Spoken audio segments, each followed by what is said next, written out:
YouTube family, how are you guys doing? This is Mary G. Welcome back to my channel and I hope you are all doing amazing. Today I want to talk about something really important and you want to be taking notes because I guarantee you are making one or all of these mistakes and they are holding you and your business back. So today we want to put a stop to it, and that is why the title of this video is the biggest mistakes that small business owners are making in Kenya and around the world. You want to stay to the end because number 5 on this list for today is by far the biggest one, and it is going to hurt you, it's going to hurt your relationships, it's going to hurt your family, and it is going to feel you feeling very resentful. Number 1 mistake: unnecessary spending. The only thing your customer or your client wants is an answer to their challenge. For that to happen, they don't need fancy tools, they don't need a fancy website, they don't need a fancy brand portfolio,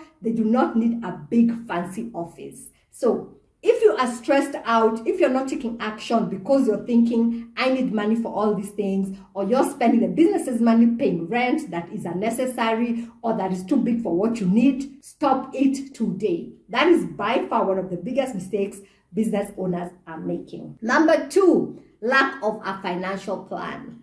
Guys, you know the way they say you need a personal finance budget? Your business also needs a budget. And if you don't have a budget, you are going to end up hurting the business.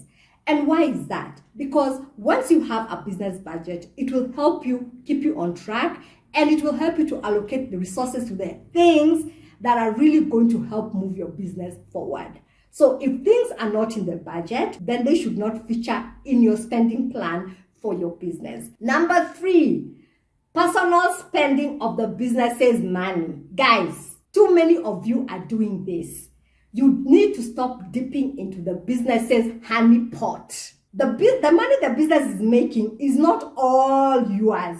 There are certain obligations that you have to factor in before you can say, yes, now I am allocating myself a certain share. And that is why I highly recommend you need to put yourself on a salary. Even if it is small, you must do that. Because guys, if you do that, a couple of things you're going to realize. Number 1, if it is too small for you to survive on, then that means the business is not ready to sustain you fully and you need more sales.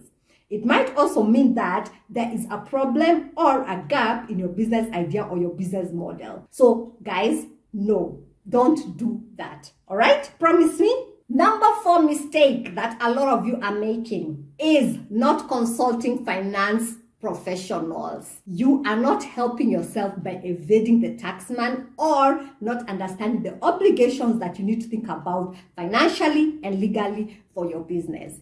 And by saying this, I am going to assume that all of you watching this are serious about your business and actually want it to last for a pretty long time. If you are serious, you need to figure out what are the things that you need to factor in, what are the taxes that you need to pay, what are the registration requirements if you have gotten to that point that you need to figure out, and all of that.